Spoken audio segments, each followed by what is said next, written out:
Alright, so for this presentation, we are going to talk about Europe in the wake of the Reformation, Counter-Reformation. So what was happening, religious wars, religious conflicts. We're not going to go into all the details. We're going to talk about some key conflicts that occurred and the resulting consequences or impact for Europe. We'll talk about the rise of constitutionalism, the idea of social contractor of a constitution. Are kings under the law, or are they above the law, right? Unanswerable only to God, versus absolute authority, right, where a king cannot be questioned because he's in God's charge, and who are we to question that? The authority of the Lord's anointed, if you will. So some of the key questions, right, and I'm curious your thoughts on the reality is that after the Reformation, right, which we should celebrate, what we had around Europe was you had Catholics who were fighting Lutherans, who were fighting Anabaptists, who were fighting Calvinists, who were fighting Catholics, who were fighting Lutherans, and the pattern goes on, is that you have literally people fighting one another to the death. Again, that's part of the culture of the time, so it wasn't that they were doing anything unexpected. But you have to ask yourself, is this what we wanted and what the reformers were seeking after? Right? Another thing that Kagan mentions in your textbook, just a quote, it says, intellectuals, based on this conflict, perceived then that there was wisdom in religious pluralism and toleration. So there were those who stood back and said, now wait a second. All this fighting and everybody says they're right and they're willing to kill other people to defend what they believe is true, and then other people are willing to kill them. Right? Maybe we ought to be a little bit more tolerant, and maybe we ought to be okay with different people having different views, because they can't all be right. Maybe none of them are right, in fact. That's a direction it's eventually going to go. Right? And your textbook continues, skepticism, relativism, and individualism in matters of faith increasingly, he says, came to be seen as virtues. So questioning not just the Catholic Church, but questioning the Protestant churches came to be valued. And that's important as we understand, right, the later development of where we're at in the West today, right, that we are very skeptical, very relativistic, and part of it had to do with the Reformation, that we were able to question authority, and it becomes difficult then to reestablish authority and truth. Right? Another question we'll be discussing with chapter 12 is, where is true authority to be found? Is it in the Scriptures? Whose interpretation of the Scripture is the right one? And then when, if ever, can authority be questioned or combated? Right? It's one thing to question authority and say, I don't think this is right. It's another to actually fight against it. And so those are some of the questions you'll be discussing in your discussion post and just in general this week. So the French Wars of Religion, right? There was a lot of conflict over the French throne, and to make a long story very short, right, the influence of one Frenchman like John Calvin and others started to trickle through, and so that a large portion of the nobility in France were converting to, right, Calvinism or Protestantism. Right, in France they were called Huguenots after Besançon Hughes, or Huguenot, and right, these are the followers. There was a lot of appeal to Calvinism, whether you were against the Catholic Church, whether there was opportunity for political gain. In fact, Kagan says religious conviction was neither the only nor always the main reason for their conversion to Protestantism. So he says some were genuine, some were, right, just because it was the right thing to do, or it's the pressure was on from others. How did the French Catholics respond? Did they like having a lot of Protestant nobles and a lot of Protestants in that movement growing? Well, not really. In 1562, under Catherine de Medici, right, who was sort of the mother to the three different monarchs, then she's kind of the brains behind things, but she masterminded, and some others, the Massacre at Vassy, right, this church in northern France, 1562, in which, right, in this church, a group of Protestants were just killed by the Catholic soldiers. Right, so here's, right, rendering later of what it was like, right, and you get men, women, and children being just killed by these French soldiers. This is how it's depicted.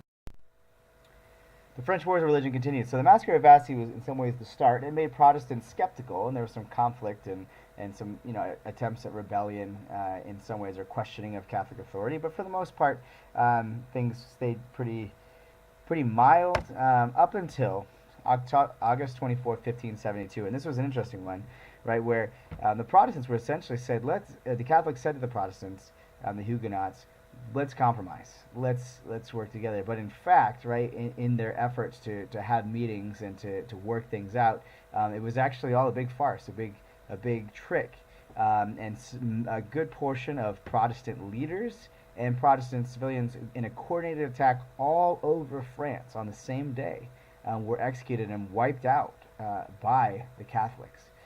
So pretty tragic. And unlike the massacre at Vassy, right, 20,000 French Huguenots were slaughtered in one day. And again, your initial reactions: wow, God, why would you allow something like that, right? If you could go back and change it, would you? You have to ask yourself, if you'd been a Protestant in France at that time, what would you have thought? Would you have questioned, right, God? Would you have been angry? Would you have wanted to go to war? And we'll get to that in just a second. Would you have stopped the massacre if you could have? And I know this is theoretical, and it's in some ways a side note, but it was interesting. I don't know how many of you are Doctor Who fans, but when you're feeling sick, literally, I know, over something like the St. Bartholomew's Day massacre, hopefully that makes you kind of feel sick to your stomach. Sometimes it's good to call a doctor, the famous Doctor Who. So in an interesting episode, right, Doctor Who, if you're not a fan or not familiar, he travels, and there's multiple episodes, and it's been on for, several decades. But the Doctor would travel to different time periods in history. But what's interesting, right, is there's one episode, an old episode, I think it's from the 60s, in which one of the guys named Stephen, who travels with the Doctor, says it's August, 1572 in France, and they know about the massacre because, right, they know present day history.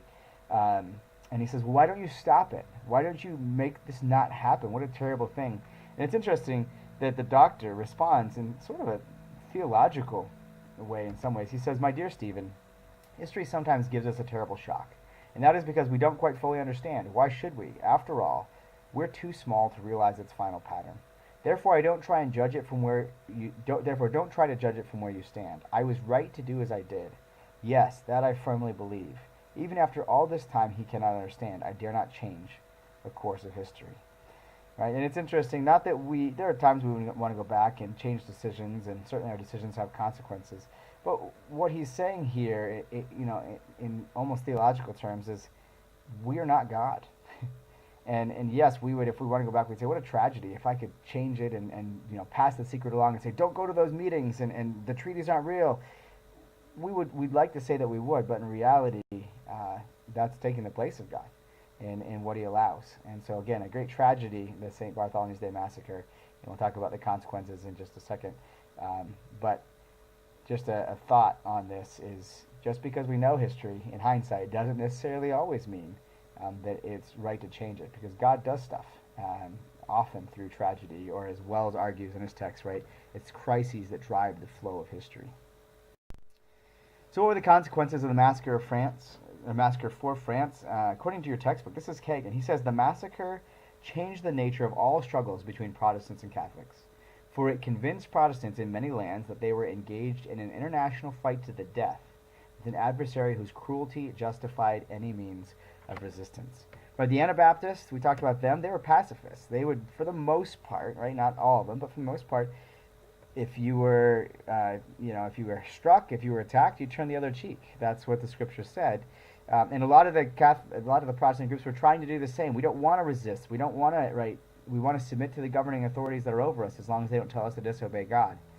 But what happened with St. Bartholomew's Day was a lot of them said, now wait a second, we can't just be sitting ducks. We can't just sit here and pretend like this is okay, right?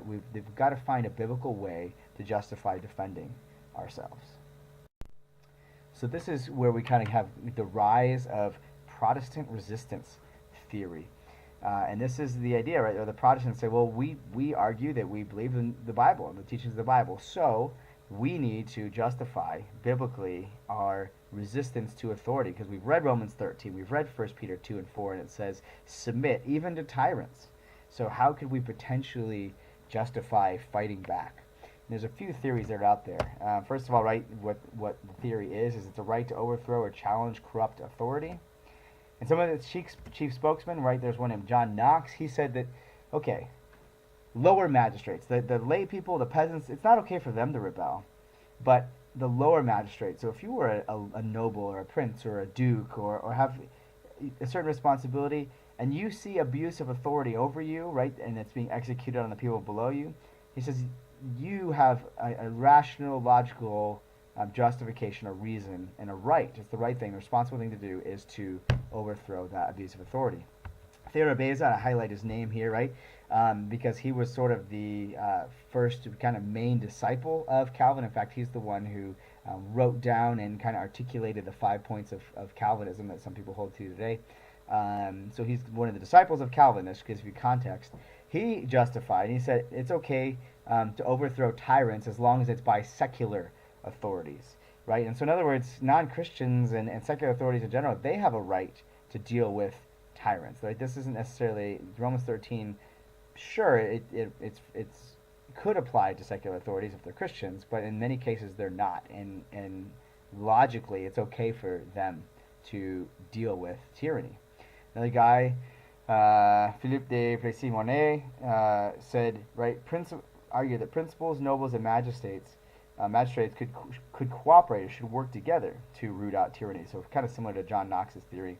And then Francois Holtmann, he argued in France that actually the Estates General, and this was sort of like the mini Congress in some ways, the representatives of the peasants and the nobles and the clergy, he said they actually are over the king. They're a higher authority than the king. So if the king isn't obeying it and submitting to law, if he's being a tyrant, it's the right of the Estates General, the representatives, in some ways, like the Senate or the House of Representatives, to impeach or overthrow the king. So a handful of different arguments and resistance theories that are proposed. So what do you think? And that's what you're going to be talking about and kind of answering in your journal. But how do you define what tyranny is, right? Is it you're killing people? Is it that you're taxing people? Is it that you are forcing people to believe a certain way? And how involved do you think Christians should be? Is it okay for us to get involved in a civil war? Is it okay for us to, if there's not an option to vote people out, is it okay to support lower magistrates against those higher tyrannical authorities? Or should we be a little bit more pacific and kind of let God handle scenarios? So we're going to chat about that again at the end of this chapter. So a couple quick things, right, as we're talking about the different countries in post-Reformation France. And again, you're going to read in your textbook, so I'm not going to give you all the details. But one really important thing that we as Christians can't miss, this is, really, really valuable.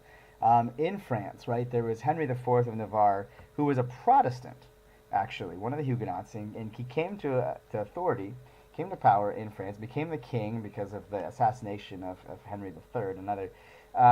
and he was the brother-in-law, I think, if I remember, of Henry III. But he comes to the throne, and he was a Protestant, but he's in a very still Catholic-dominated country. And so what he does is he actually, to kind of secure his authority and secure the support of the nobles and the peasants, he does two things. One, he reconverts to Catholicism. And his argument, right, was sort of a political one. He said, Paris is worth the Mass. In other words, what I understand or believe about transubstantiation or some of the beliefs of the Catholic Church, ultimately, right, unity in Paris is worth making this compromise. So he reconverted to Catholicism, which you can, evaluate his decision, whether or not you think that was a good one for yourselves. But he also, in doing so, he said, but I was a Protestant, and I support the Protestants, and I want peace and a strong empire. So he issued the Edict of Nantes in 1598, which was a very crucial edict announcing toleration for all Catholics, Huguenots, and most of the mainline Protestant groups throughout France. Right? Again, Anabaptists, sorry, you're still probably going to be persecuted. Again, Henry is going to get assassinated, so there's going to be conflict in France.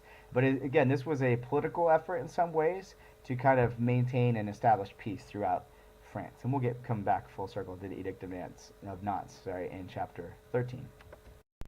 So England and Spain, again, I'm not going to go into details of all the kings and queens and the things that happened, but it's interesting that for Philip II of Spain, he responded to kind of England's annoyances. When I say annoyances, right, Spain in the 1500s became, after discovering the New World and dominating most of South and Central America, became the wealthiest and most powerful country in Europe. And they were bringing back not just gold, but a ton of silver, and really they were very wealthy. Well, because they were Catholic and Elizabeth I of England was, Protestant, sort of. Um, she actually gave her sailors, her sea captains, guys like John Hawkins and others, Sir Francis Drake, permission to become not pirates but privateers, basically. That they get a royal grant that they are allowed, as long as they pay some of the money to the Queen herself. They're allowed to attack Spanish vessels, and so Philip II of Spain wasn't a huge fan of this. And in 1588, right, Spain has the largest armada, the largest fleet in the world at the time, and they attack. Right, they're setting up for a land invasion. They're planning to attack the British, but in the famous defeat of the Spanish Armada, the English wind, or as the English now call it, the wind of God, blew up and made it difficult when there's fog. It's difficult to see. The English, is a fascinating battle, but the Spanish essentially were blown too far to be able to land, and you can't go back the other direction easily in the English Channel. And more of their ships were wrecked on rocks than actually in battle. The result was that Spain, again, this is the end, the 1588, is that Spain starts to lose some of its power. So the 1500s, they're dominating, but by the time we're going to get to the 1600s, there's going to be a new power kind of rising up in Europe. Right now, Elizabeth I, ironically, it's interesting. She dies, right, naturally, and she was succeeded by James VI of Scotland at the time, but he becomes James I of England, who was the son of Mary, Queen of Scots, who was actually Catholic, someone that she had executed as a threat to the throne. So James I, and it's interesting, the Protestants actually brought him to the throne. We'll talk about why on the next slide. Right, just a little bit on the depiction of what the Spanish Armada, the defeat of the Spanish Armada was like. You can see the trajectory that they went through the English Channel in a few different battles, but eventually, they had to kind of limp home with their defeated navy.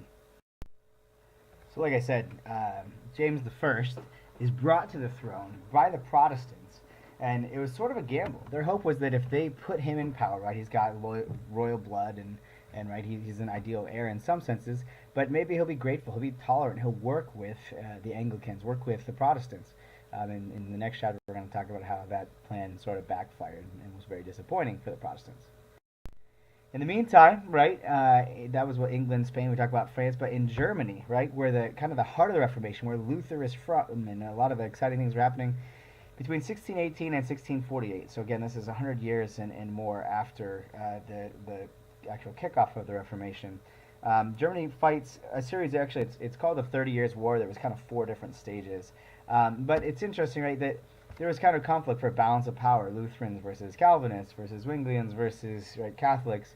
And the result, of basically it's a civil war. It's Germans fighting Germans, so mainly over religious differences. And what you end up with, is destruction all over the country. So you can look at the map here, and you can see in those red areas, over 50% of the population, the entire population was destroyed in some of these areas. So there was a lot of disillusionment with Protestantism, with Protestant conflict, and again, you talk about the rise of skepticism and relativism. But Germany, again, is doomed to remain fragmented until the 19th century, and this is another historical example of that. So chapter 12, just to review really quickly, and this is what you're going to talk about in your journal. Do kings rule by divine right? This is an important and big question when we're talking about religious wars and conflict. Or are they subject to a social contract? The Protestant resistance theory, if a king rules by divine right, like Jacques Bossuet argues, well, then it's kind of hard to argue that you can lift your hand against the Lord's anointed. But if, like John Locke and Theodore Beza and John Knox, you're saying, no, but there are certain times the king isn't above the law, there then is opportunity for us to justify rebellion against tyrannical, whether church or secular authorities. So do you want a constitutional government, like the social contract? That's what we're used to today, or absolute? Which view of government do you think is preferable? And the next question, again, is you've got to chew on this. How far would you be willing to go to see one or the other enforced? So that was a wrap on chapter 12, and now we're into chapter 13, we've kind of introduced the concept of, what's the best form of government, and it does have consequences for what you can and can't do as Christians.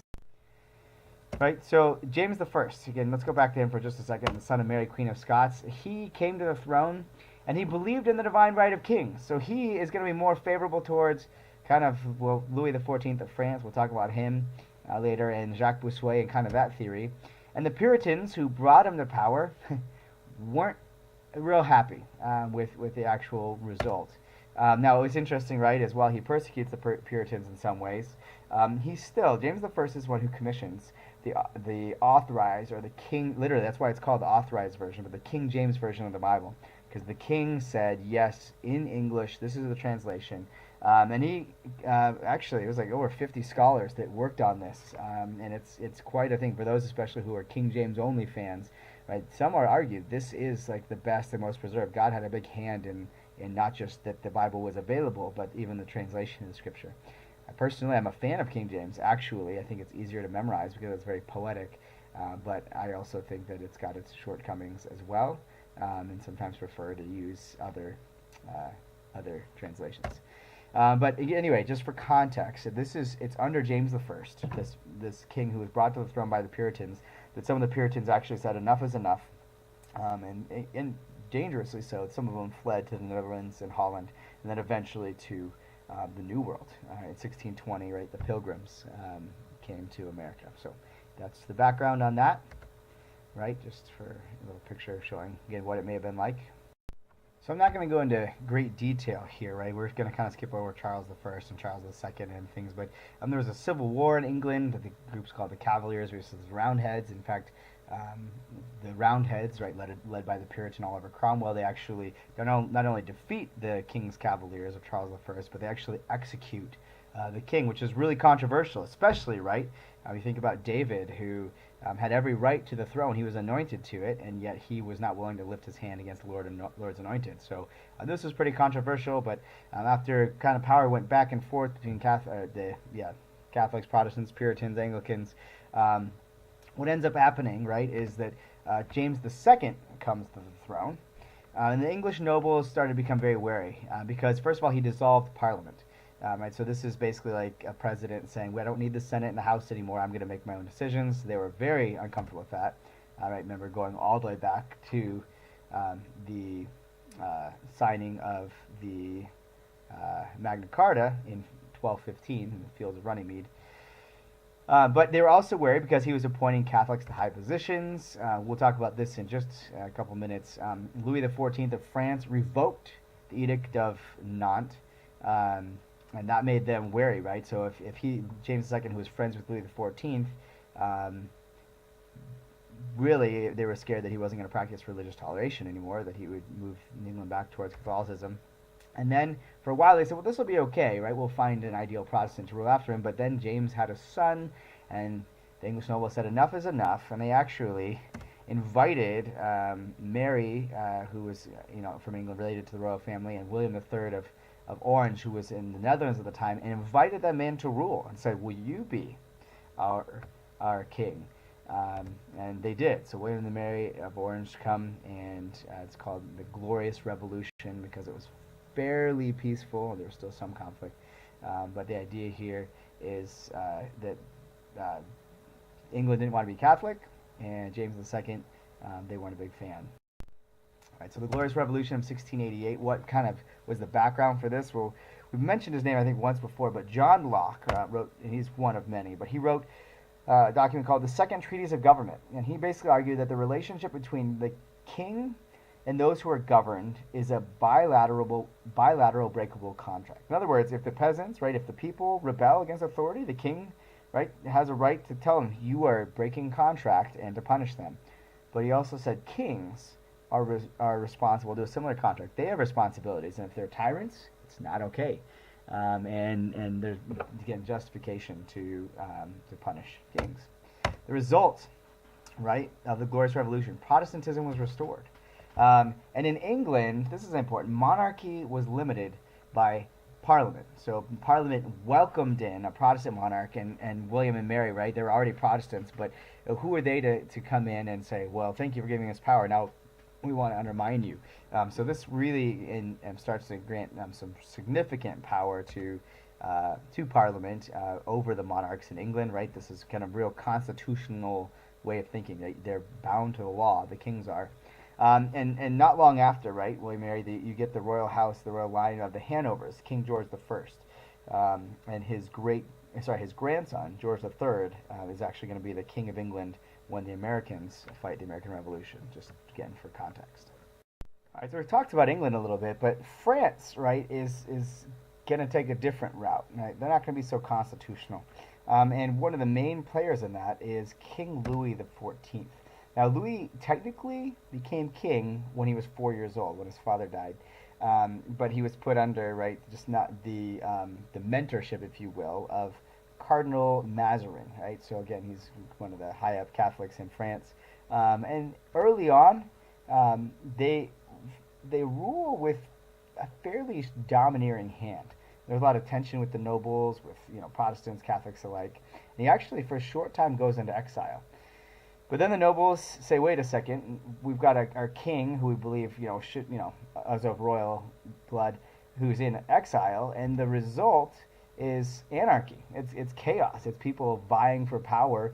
And so actually the nobles invite Louis XIV back because they argued that having a strong king was preferable to the chaos that comes from anarchy, right? And this is very similar to Niccolo Machiavelli's theory in The Prince, right? That you didn't want a strong king, but they realized that they were a lot worse off without it, and so the ends justifies the means, and so let's bring Louis back. Well, Louis did learn, right, that heavy-handed governance wasn't the best way to manage things, so he very cleverly came up with some other ways to consolidate his power, right? And there's Louis, a little bit older, and very richly and wealthily and, by modern terms, uncomfortably dressed.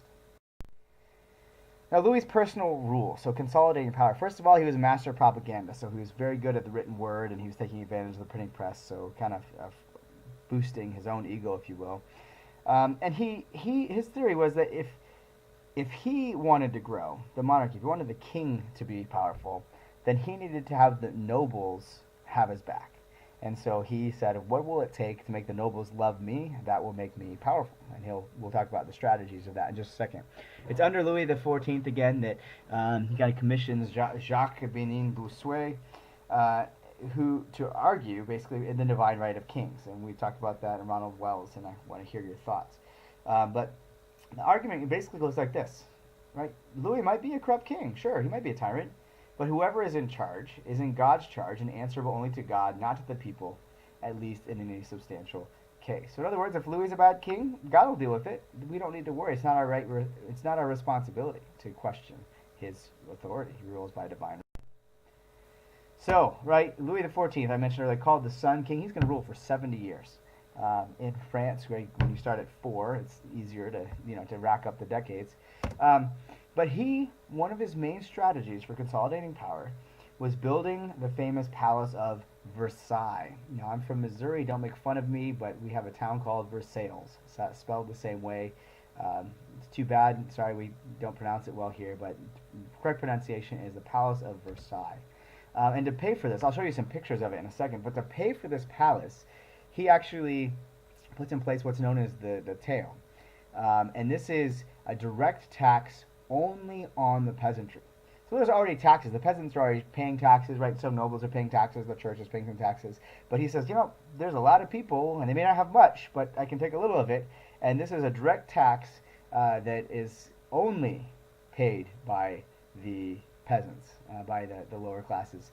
And in the long run, this is going to cause a lot of conflict when you eventually get to the French Revolution, but that's for Western Civ too.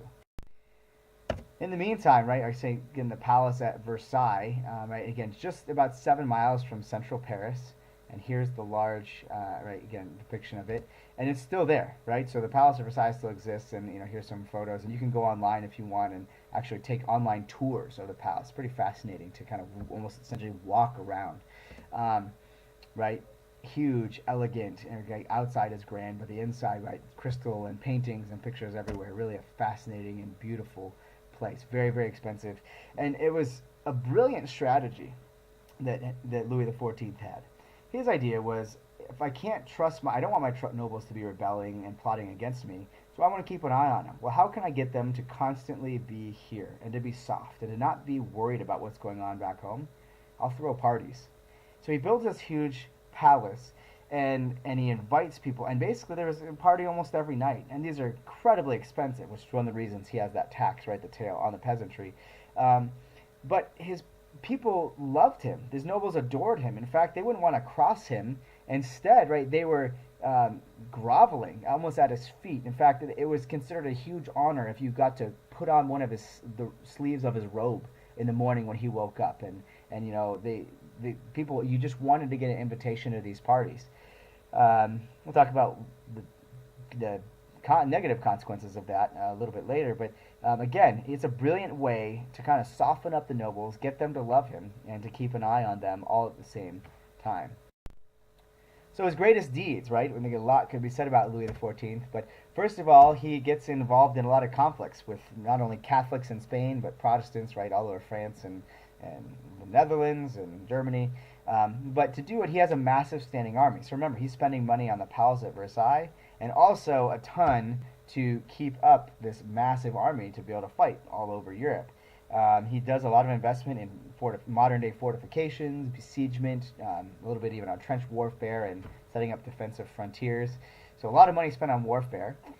He also did something that would be not so great, but in his mind was a big deal. He suppressed the Jansenists. Now the Jansenists, this is interesting, were Calvinistic Catholics influenced by Augustine, who emphasized, right, to divine grace for salvation. So they said, we're Catholic, we hold to them, but he's a church father, and we see in his teachings the same thing as we see in John Calvin's teachings, and so they believed, right, grace through faith.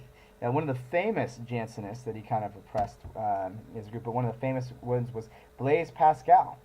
Wrote his provincial letters, and if you've heard of Pascal's wager, right, and this is kind of an apologetic tool some Christians use, the idea that, right, Christianity may or may not be true, but if it's true, you better count on it just to be safe, because if it is true and you bet against it, you're going to end up in hell in a terrible predicament. Versus if you believe in it and it ends up being not true, well, what have you lost, really? So that's Pascal's wager. He says, wager that it's true. It's better for you in the long run. Right? And the biggest thing, I said we come back around to this, but in 1685, Louis XIV revokes the Edict of Nantes. So again, this has been almost 100 years since Henry IV put it in place, but he basically says, Catholicism, France is Catholic. I am the king in the church, right? We share authority, meaning he has sole authority, and he thought there's no reason to tolerate any kind of differences of opinions. He didn't trust the Protestant nobles, and so he gets rid of it, right? Very different story than what was happening in England. And the humble man that he was, he said of this decision that it was his most pious act, a service that put God in his debt. So obviously he was convinced he was doing the right thing. I'm not sure we should ever say that anything we do is something that puts God in our debt, but nonetheless, that was Louis XIV for you.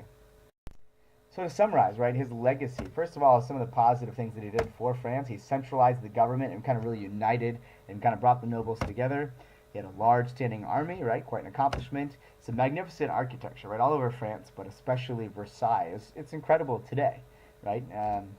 And he kind of established France as an empire, and we'll show in a second, right? Whereas Spain kind of was dominating Europe in the 1500s, the 1600s, the kind of Louis generation, was dominating Europe. They were the most powerful nation and empire. There was also some negative consequences, right? First of all, if your aristocracy, your nobles, are partying all the time and constantly not at home and not dealing with things and are used to being hand-fed and spoiled, well, they're going to become lazy. They're going to become inept, and that's exactly what happened. He overtaxed the population, right? So, and this is a thing for parents, for leaders in general. When you pay for parties all the time, remember this happened for Rome. There was so much money and wealth spent on entertainment, but to keep that up, right? Because the expectation, kind of the sense of entitlement grows. You've got to tax more and more, and that's going to not be good for France in the long run. Right, a lot of religious tension. The revoking of the Edict of Nantes leads to fear and some political conflicts all over Europe. His army was fairly greedy wherever it went. He wasn't, again, a real great example to them. He was pretty fairly greedy himself. And he was not at all known for his morality. So he was a very immoral king who was known for having multiple mistresses, and really is not the kind of person that I want my kids to be like. Right? And he kind of, in some ways, some would argue he abused his position. Yeah, he's the king, but he was so absolute in his rule that he actually was a bad, a tyrannical king, even though he made his nobles happy. So again, dominating the centuries as we kind of move forward, we saw Spain dominate the 1500s, and I know that doesn't look like the current French flag, because it's not. The French flag is going to come out in the French Revolution a century after this, but the old French coat of arms here in the middle, and then England finally, right, in the 1800s, sorry, the 1700s, is going to become the dominant power in Europe, like I said here. So you see the 3 decades.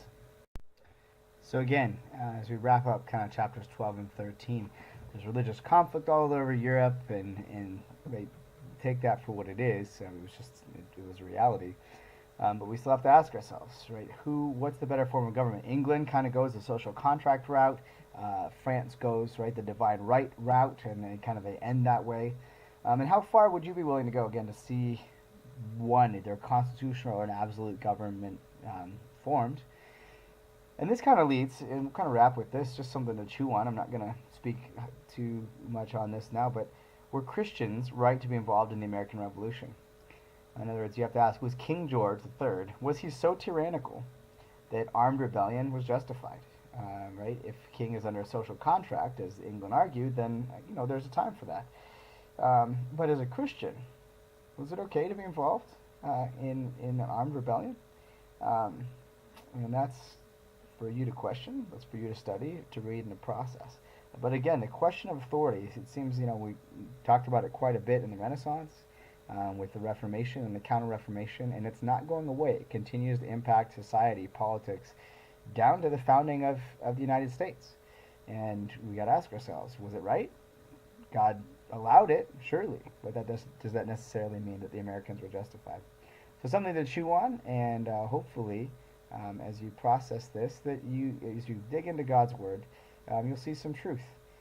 You'll be fully convinced in your own mind of how you ought to behave and act, because the truth is, you're going to encounter tyrannical authority in churches, tyrannical authority in government, and how do we respond? We can learn lessons from history. Hopefully we learn from God's Word as well. Take care.